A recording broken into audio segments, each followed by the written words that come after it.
Bueno, pues muchas gracias por la invitación a este conversatorio, en especial pues el día de hoy, 29 de abril, donde pues conmemoramos este Día de las Enfermedades No Diagnosticadas y que sirva pues también para crear esa concientización sobre los millones de pacientes, especialmente en nuestra región de Latinoamérica, en nuestros países, que todavía no tienen un diagnóstico acertado. Y en este marco, pues yo les voy a hablar justo sobre el panorama del diagnóstico molecular de enfermedades raras en México. Ya se mencionaron algunos números a lo largo de las presentaciones esta mañana, pero nada más para recordar que, bueno, sabemos que están reportadas un poco más de 7,000 enfermedades raras o poco frecuentes en la literatura y la mayoría de ellas van a iniciar en la infancia, ya algunas son congénitas y otras empiezan en los primeros años de vida con síntomas. Sin embargo, es importante mencionar que sabemos la causa molecular específica de más de 6,800 condiciones y esto es importante porque podemos tener un diagnóstico molecular a través de estudios de ADN y tener esa causa específica de las enfermedades, lo cual especialmente en los últimos años es cada vez más relevante porque como ya se mencionó, para algunas enfermedades que antes no tenían pues un tratamiento, ahora ya estamos viendo el desarrollo de tratamientos específicos y para eso se necesita tener un diagnóstico molecular. Y en los últimos 13 años más o menos, sabemos que la implementación de tecnologías de secuenciación genómica realmente ha sido revolucionaria para la investigación de las enfermedades raras y obviamente también para su diagnóstico. Como podemos ver aquí, a partir de 2010, que fueron los primeros ejemplos de secuenciación genómica para el estudio de enfermedades raras, enfermedades de sospecha genética, vemos que aproximadamente 200 a 300 genes por año han sido reportados. Y esto significa que pacientes que antes no tenían un diagnóstico específico debido a que tenían variantes causantes de enfermedad en estos genes, ahora pueden ser diagnosticados acertadamente utilizando estas pruebas de análisis de ADN. Tan exitoso han sido este abordaje genómico que ya estamos viendo, como lo mencionó la doctora Navarrete, la etapa más importante donde realizar un diagnóstico, pues es lo más temprano posible y tan temprano como sea, pues al nacer, ¿no? Entonces ya estamos viendo la aplicación de estas tecnologías en algunos proyectos de investigación donde se hace la secuenciación genómica de recién nacidos para encontrar si tienen alguna variante genética asociada a alguna enfermedad de relevancia, donde hay alguna intervención temprana que puede cambiar completamente pues el curso de la enfermedad. ¿Y por qué es importante obtener este diagnóstico molecular? Bueno, este nos va a permitir obtener, como ya mencioné, respuestas acertadas y definitivas para los pacientes y sus familias, realizar intervenciones tempranas para evitar sucesos adversos, ya también lo mencionó la doctora Navarrete, a través de una detección temprana mediante tamizaje neonatal, podemos evitar que algunos niños incurran en crisis metabólicas que les generen una discapacidad que van a llevar por el resto de su vida y en cambio, en la detección temprana vamos a poder intervenir y que estos niños tengan un desarrollo normal. También, como ya lo mencioné, el tener un diagnóstico molecular permite acceder a terapias efectivas desarrolladas para tratar específicamente ese defecto molecular que está causando la enfermedad.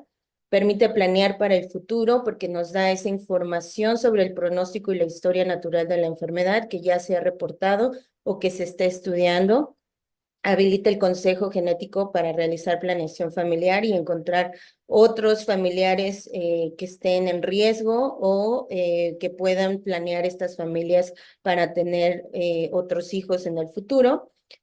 También permite desarrollar e implementar políticas de salud pública que estén basadas en la prevalencia de enfermedades específicas de las poblaciones que estamos estudiando, en este caso la población de México o las poblaciones latinoamericanas, que desafortunadamente pues han sido menos estudiadas en cuanto a estos abordajes genómicos. Y últimamente el objetivo es implementar este paradigma de salud de precisión donde a través de la información genómica, la información genética, nos permita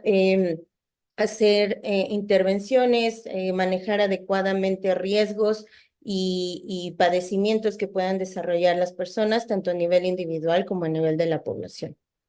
Ahora, ¿cuáles son pues las barreras que tenemos en cuanto a la implementación de estos abordajes tecnológicos en nuestra región? Ya se mencionó también anteriormente en las presentaciones que muchos de estos abordajes de diagnóstico molecular y en especial los abordajes genómicos tienen un alto costo y hay poca disponibilidad de estas pruebas en nuestros países. Hay una poca demanda de estas pruebas moleculares también por los médicos que están viendo a los pacientes, algunas veces por falta de información y otras veces porque, dado que el costo es tan alto y saben que las familias no tienen los recursos para cubrirlos, ni siquiera se les está comunicando a las familias que pueden acceder, que existe la posibilidad de tener un diagnóstico molecular. También hay una falta de conocimiento sobre las ventajas y desventajas y en qué tipos de desórdenes ciertas pruebas son más aplicables que otros. Por consiguiente, también hay pocos laboratorios y poco personal especializado que pueda realizar estas pruebas. Hay una falta de conocimiento y apoyo para incorporar estas pruebas moleculares en los esquemas de salud. Ya escuchamos, por ejemplo, en el caso de Colombia, están a la vanguardia en que el sistema de salud realmente cubra estas pruebas, pero en la mayoría de nuestros países este no es el caso. Y últimamente pues tenemos esta poca cobertura por parte de los sistemas de salud públicos y también todavía en el caso de personas que tienen seguro privado, seguro médico privado, todavía no está ese conocimiento también en las aseguradoras en Latinoamérica del beneficio de estos abordajes. Entonces, esto ha llevado a que incluso cuando hemos platicado con algunos legisladores sobre la necesidad de estos abordajes, de implementar estos abordajes en México, bueno, nos han dicho, ¿no? Que esto es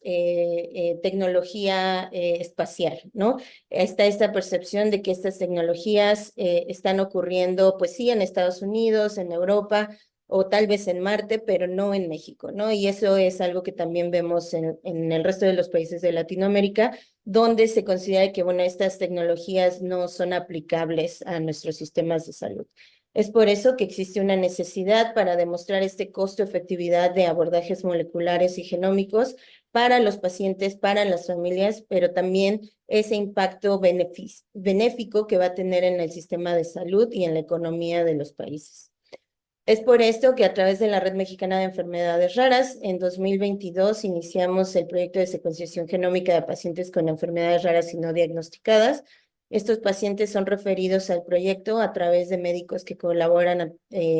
parte de la Red Mexicana de Enfermedades Raras. Estamos realizando secuenciación genómica de exomas en trío y todos los análisis de los datos genómicos, el seguimiento y estudios funcionales se realizan en el Laboratorio Internacional de Investigación sobre el Genoma Humano de la UNAM. Esos datos se quedan en México, no se están exportando muestras. Algunas sí las estamos pasando como colaboraciones con otras organizaciones, pero los datos regresan a México justamente para nutrir bases de datos en México que nos sirvan también para interpretar variantes en pacientes en el futuro.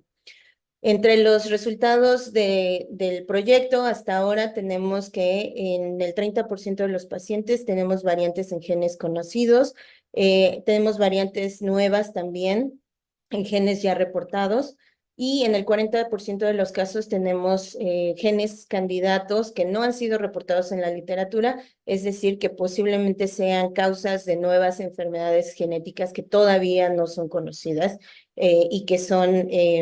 al menos que las estamos viendo en nuestra población, probablemente en otras poblaciones también, pero no han sido reportadas.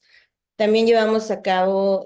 actividades de divulgación, de concientización y de educación sobre enfermedades raras y poco frecuentes, incluyendo nuestro evento del Simposio Internacional Anual del Día de las Enfermedades Raras y otras actividades. Y también en 2022, en el marco del Día de las Enfermedades Raras, lanzamos el Registro Mexicano de Enfermedades Raras. En México no existe un registro llevado a nivel de gobierno, a nivel federal. Es por eso que tuvimos esta iniciativa en la Universidad Nacional Autónoma de México y a través de la Red Mexicana de Enfermedades Raras, de iniciar este estudio de prevalencia y necesidades de diagnóstico de pacientes con enfermedades raras y poco frecuentes en México. Y es un registro abierto a los pacientes y a los cuidadores de pacientes con enfermedades raras para entender cuántas y cuáles enfermedades estamos viendo en la población. Rápidamente, algunos de los resultados del primer año del registro, vemos que aunque para muchos pacientes que están registrados,